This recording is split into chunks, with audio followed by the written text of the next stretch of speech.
O plano de Putin para a Coreia do Norte saiu pela culatra. Para salvar o exército russo, Putin recorreu a Kim Jong-un, mas Xi Jinping tinha outros planos. Sob este triângulo está uma verdade muito maior. Um império com ogivas nucleares, vastas terras e uma tradição de grande potência centenária chegou ao ponto em que, para sobreviver, não pode mais soltar a mão de um único vizinho, e esse vizinho, ao contrário do que se poderia supor, não é a Coreia do Norte, é a China. À medida que a guerra na Ucrânia se arrasta, Moscou tem dependido cada vez mais de Pequim para se manter economicamente. O comércio entre os dois países aumentou cerca de 55% desde a invasão de 2022 para cerca de 255 bilhões de dólares. Mas o quadro por trás dos apertos de mão não é a amizade sem limites que parece ser. Xi Jinping está jogando um jogo muito mais longo e frio, e dentro deste quadro pode estar escondido o que pode ser o erro estratégico mais caro de Putin.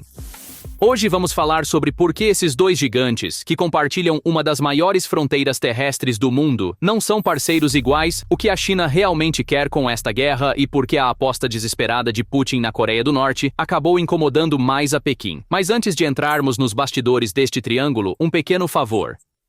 Análises independentes de geopolítica como esta têm sido suprimidas pelo algoritmo ultimamente, e o vídeo não alcança muitas das pessoas que o desejariam. Inscrever-se, curtir e deixar até mesmo uma única palavra nos comentários nos ajuda diretamente a superar isso.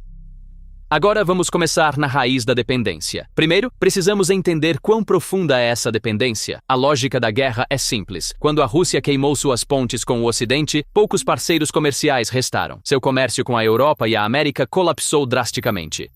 O único grande comprador capaz de preencher a lacuna foi a China, e isso é uma necessidade mútua. A China é uma consumidora massiva de energia. Uma parte significativa dessa energia, gás e petróleo abundantes, ela compra a preços baixos da Rússia. Portanto, para Moscou, Pequim não é um cliente, mas uma tábua de salvação. Sem ela, há muito poucos países com os quais poderia realmente comerciar neste momento. Aqui está o ponto crítico. Quando um relacionamento é uma escolha para um lado e uma necessidade para o outro, o poder de negociação flui em uma direção. Enquanto a Rússia luta para encontrar outro grande mercado para sua energia, a China pode obter essa mesma energia de outros lugares. Essa assimetria aparece diretamente nas exportações da Rússia. Moscou aceita equações desvantajosas, como vender petróleo bruto para a China a preços baixos e muitas vezes comprar o produto refinado de volta a um preço mais alto, porque a alternativa é não vender. A mesma lógica se aplica ao gás. Tendo perdido em grande parte o mercado europeu, a Rússia senta-se de forma fraca à mesa de negociações em projetos de gasodutos gigantes. Cada vez mais é o comprador quem define o preço e os termos. Quando um gigante da energia fica com um único grande cliente para seu produto, isso transforma o gigante de formador de preço em tomador de preço, e a diplomacia dos últimos 2 anos confirma esse quadro. Xi e Putin emitem grandes declarações conjuntas de púlpitos rejeitando a ordem ocidental, mas por trás dessa grandiosidade, a direção para a qual o equilíbrio pende está se tornando cada vez mais visível. Então, o que exatamente é essa relação? A resposta é menos amizade do que realismo.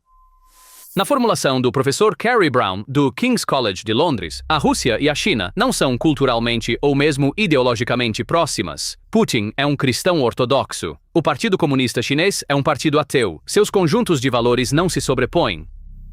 O que os une não é emoção, mas geografia e interesse. Eles compartilham uma das mais longas fronteiras terrestres do mundo e têm muitos motivos para se darem bem em um nível pragmático. Mas se dar bem e ser igual não são a mesma coisa, e aqui a situação é clara. A China é uma economia muito maior, uma força militar muito mais forte e um ator geopolítico muito mais influente. A economia da Rússia é aproximadamente apenas 15% do tamanho da China.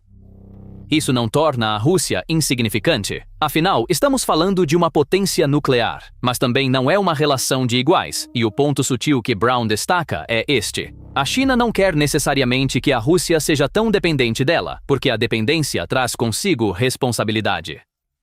Um Estado cliente espera proteção, apoio, até mesmo que seu patrono assuma indiretamente suas guerras. Mas Pequim não tem intenção de tornar a guerra da Rússia sua própria. O que ela quer é algo muito mais frio, uma relação de ganha-ganha frouxa em que a Rússia não lhe cause grandes problemas, mas também não exija muito dela.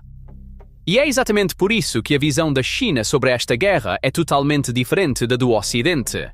Para o Ocidente, a guerra na Ucrânia é uma questão existencial. Para Pequim, muitas vezes é apenas mais uma briga entre europeus. A China não se incomoda com a OTAN e o Ocidente se atolando nos problemas políticos e militares que a Rússia e a Ucrânia consomem sua energia. Afinal, não é amiga da OTAN, mas também não é uma amiga ferrenha da Rússia, porque, ao contrário do que muitos supõem, Pequim tem preocupações muito maiores. Então, o que a China realmente quer? Pela avaliação de Brown, Pequim preferiria que este conflito terminasse em algum momento em um tipo de empate, um resultado onde tanto a Rússia quanto a Ucrânia possam dizer "nós vencemos", enquanto, na verdade, nenhum dos dois venceu completamente, nem perdeu completamente. A China não quer uma guerra eterna, mas também não quer que a Rússia esmague a Ucrânia e saia se gabando. O que ela quer é um resultado neutro para que possa voltar à sua verdadeira prioridade, competir com os Estados Unidos, seus próprios vastos problemas internos e, a longo prazo, Taiwan. Porque, ao contrário do que muitos pensam, a China não é tão forte quanto parece. Ela tem sérios problemas internos na sua economia, na sua demografia, até mesmo na sua política, e Pequim está ansiosa para concentrar sua energia nesses assuntos. Nesta imagem, a Rússia é um ator útil para o fornecimento de energia, mas não um grande aliado. Portanto, a China não vai cortar relações com Putin porque não quer que seus adversários, ou seja, a OTAN e a Europa, se sintam invencíveis, imparáveis. Mas, ao mesmo tempo, quer que as coisas se acalmem gradualmente. Em resumo, Pequim está procurando um plano de saída. Uma pausa rápida. Curtir, comentar com uma palavra e inscrever-se ajudam diretamente este vídeo a alcançar muito mais pessoas, porque agora passamos ao fator que está desequilibrando essa balança, a aposta de Putin na Coreia do Norte.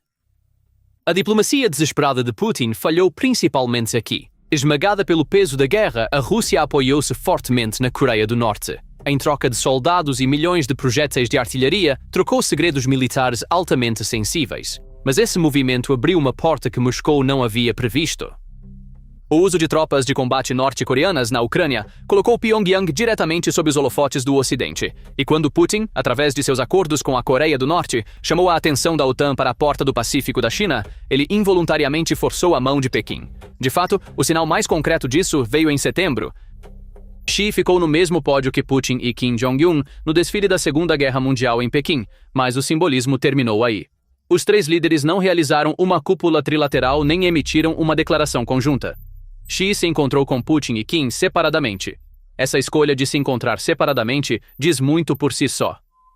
Entrar no mesmo quadro é uma coisa, declarar um bloco conjunto é outra, e Pequim evitou cuidadosamente a última. Como o cenário inverso de Nixon uma vez discutido em Washington, a aproximação da América com Moscou para isolar a China, em grande parte, fracassou. Pequim evita simetricamente qualquer imagem de uma aliança de autocratas que a colocaria no mesmo cesto que a Rússia. Então, Xi encontrou-se com Kim Jong-un pela primeira vez em 6 anos e reafirmou a influência de Pequim sobre este estado tampão na sua fronteira nordeste. De acordo com análises ocidentais, um dos principais objetivos da visita foi a China recuperar sua posição como o principal parceiro econômico contra a crescente influência da Rússia no país. Porque o verdadeiro medo de Pequim é a perda de controle. Segundo avaliações transmitidas por Relações Exteriores, Putin agora superou Xi como o parceiro mais importante de Kim. Além disso, as tecnologias sensíveis que a Rússia supostamente transferiu para a Coreia do Norte, como capacidades de defesa aérea e drones, especialmente inquietaram os analistas chineses porque a visibilidade dessas transferências é limitada para Pequim. Então, quem saiu ganhando com essa confusão? A ironia é que o ator que parece mais fraco, a Coreia do Norte. Pela observação de Brown, Kim Jong-un adota uma postura bastante autônoma e demonstrou ser extraordinariamente hábil em aproveitar oportunidades. Com a maior parte de sua economia, cerca de 90%, dependente da China, o novo canal aberto com a Rússia tornou-se uma maneira rara para Pyongyang diversificar suas alianças e afrouxar essa dependência unilateral. Além disso, isso não é algo que a China possa vetar facilmente, porque Pequim também é um apoiador implícito da Rússia nesse processo.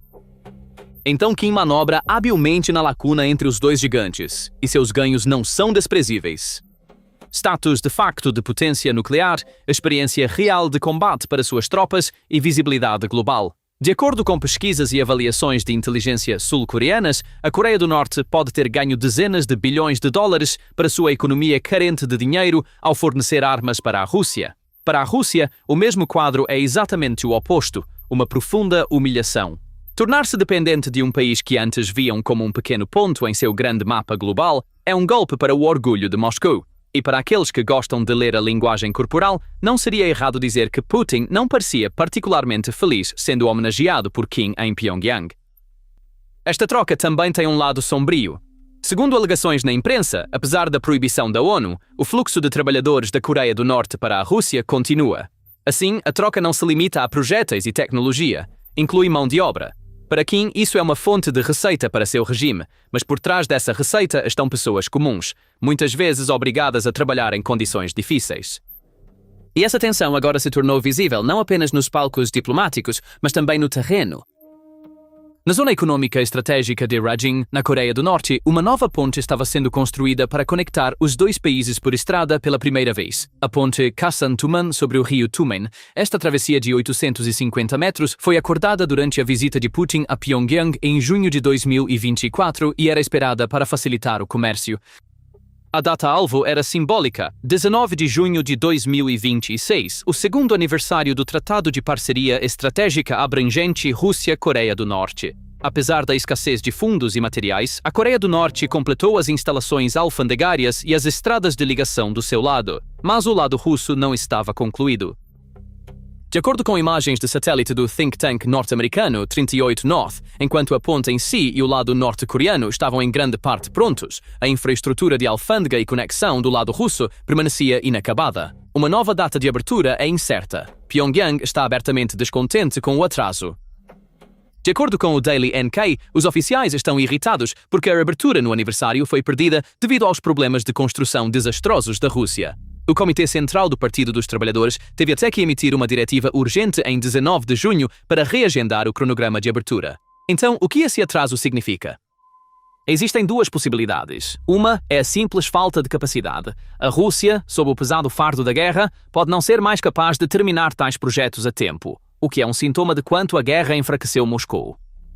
Outra é a procrastinação. Uma Moscou que está atenta à possível reação de Pequim ou não totalmente comprometida com o relacionamento, deixando o trabalho escorregar. Provavelmente uma mistura dos dois. Há também um interessante espelho histórico. A nova ponte do rio Yalu entre a Coreia do Norte e a China, embora estruturalmente concluída em 2014, ficou fechada por anos devido à falta de infraestrutura. Agora os papéis parecem invertidos. Desta vez, o lado que tropeça é a Rússia, o lado que espera a Coreia do Norte. Como observam os especialistas, com uma ponte atrasada, o verdadeiro problema é muitas vezes menos o impacto econômico do que uma questão de confiança e simbolismo. Em qualquer caso, um fato torna-se claro. A Rússia está saindo desta guerra definitivamente diminuída, tendo pago um preço alto, e isso é um fato que a China está observando de perto e tomando nota. E toda essa situação se conecta a uma questão muito maior, Taiwan. Porque a China está observando de perto o quanto a Rússia tem lutado na Ucrânia. Na avaliação de Brown, uma ação chinesa sobre Taiwan seria um evento de escala global muito maior do que o ataque da Rússia à Ucrânia. É por isso que Brown é cético em relação aos cenários de que a China fará algo em 2027, porque tem muito a perder. Se atacar Taiwan, ainda é muito provável que os Estados Unidos venham em auxílio de Taiwan. A indignação internacional ainda é muito provável, assim como o fato de que não seria fácil para a China. Pode ter um exército enorme e uma economia forte, mas perderia muito em tal movimento. E a China está olhando precisamente para o exemplo da Rússia. A guerra na Ucrânia já dura até mais do que a Primeira Guerra Mundial. Se a China se atolasse em algo assim, seria um desastre para a China, para Taiwan e para o mundo. Além disso, o que a China está observando não é apenas o impasse na linha de frente. Como as sanções do Ocidente à Rússia funcionam também é um laboratório. O congelamento de reservas, o corte de acesso à tecnologia, como uma economia é lentamente estrangulada, tudo isso está sendo registrado no livro de custos de Pequim para o cenário de Taiwan. Em outras palavras, a Rússia está, sem querer, oferecendo à China um exemplo vivo da questão. Qual é o custo de isolar uma grande potência? A tese de Brown é clara. A China provavelmente tem um plano, mas é um plano de muito longo prazo, certamente não para os próximos anos. As coisas podem se tornar mais reais à medida que entrarmos na década de 2030, e isso também depende do desempenho econômico da China e de muitas outras variáveis. Porque a China é um ator racional, não um jogador. Se fizer um movimento, será apenas quando estiver relativamente certa de que pode alcançar seus objetivos. Ou seja, que a América não estará envolvida. E não estamos nesse ponto agora porque a América ainda está muito envolvida. Mas uma ressalva deve ser adicionada. Coisas extraordinárias estão acontecendo no mundo agora. Daqui a 5 anos, 10 anos, o cenário pode se tornar muito, muito diferente e talvez possível. Então, quão definitivamente devemos interpretar todo esse quadro? Aqui é essencial ser honesto. Ninguém pode saber o que se passa na mente de Xi ou Putin. Os cálculos reais dos estados estão frequentemente a portas fechadas. Em segundo lugar, ao outro lado da moeda. Apesar de toda a assimetria, Rússia e China mantêm uma parceria real e em aprofundamento. Exercícios conjuntos, grandes acordos de energia, uma retórica compartilhada contra a ordem ocidental. Ler essa relação apenas como desespero da Rússia seria incompleto. Pequim também se beneficia desse alinhamento através de energia barata e de uma frente que mantém o Ocidente ocupado. Terceiro, a fraqueza da China não deve ser exagerada. Sim, ela tem problemas internos, mas ainda é a segunda maior economia do mundo e uma potência militar em ascensão. A observação de que a China não é tão forte quanto parece não significa que a China é fraca. E, finalmente, não devemos esquecer a dimensão humana desta história. Neste tabuleiro de xadrez geopolítico, os peões não são abstratos. Soldados norte-coreanos enviados para a frente de Kursk ficam lá por meses, e do outro lado da guerra, civis nas cidades ucranianas que a Rússia ataca pagam o mesmo preço. Enquanto o equilíbrio das grandes potências é discutido, a conta é mais frequentemente paga pelos menores. E o verdadeiro sinal a observar não é a próxima foto da cúpula, é quando a ponte no Tumen abrir, quando Xi for a Pyongyang novamente, e se a China dirá à Rússia, chega agora, vamos acalmar. Porque quando um império se torna refém de um país que antes via como um pequeno ponto no mapa, esse cativeiro é um sinal não apenas de uma guerra, mas de uma era. E Putin pode continuar pagando o preço dessa dependência muito depois que a guerra terminar, porque voltando ao ponto de partida, quando um império com ogivas nucleares e uma tradição de grande potência centenária chega ao ponto de não conseguir soltar a mão de um vizinho, o que perde não é apenas o poder de negociação, mas a reivindicação de manter seu próprio destino em suas próprias mãos. E uma vez que essa reivindicação escapa, recuperá-la é muito mais difícil do que vencer uma guerra. No entanto, a dependência desesperada de Putin da Coreia do Norte desencadeou outra consequência catastrófica na região, despertando um gigante industrial que ele não pode controlar nem retaliar. E agora, a guerra de Putin na Ucrânia está sendo bloqueada por um único movimento do Pacífico. A Coreia do Sul está se unindo à Ucrânia e se preparando para fazer um movimento que pode acabar com a guerra. De acordo com a agência de notícias Yonhap da Coreia do Sul, em 20 de fevereiro de 2026, o Ministério das Relações Exteriores do país está em contato com a Europa e a OTAN para enviar ajuda militar à Ucrânia. Este movimento enviou ondas de choque através do Kremlin, porque não se trata apenas de transferência de armas ou tecnologia. É um terremoto que abala fundamentalmente o equilíbrio que a Rússia construiu no Pacífico Asiático ao longo de 30 anos. E a declaração da porta-voz do Ministério das Relações Exteriores da Rússia, Maria Zakharova, em 22 de fevereiro de 2026, de que seremos forçados a usar nosso direito de retaliação assimétrica, é a admissão mais franca do pânico que este terremoto causou no Kremlin. Retaliação assimétrica. Este é o jargão diplomático para desespero, porque Putin não tem o poder de realizar uma retaliação simétrica contra a Coreia do Sul.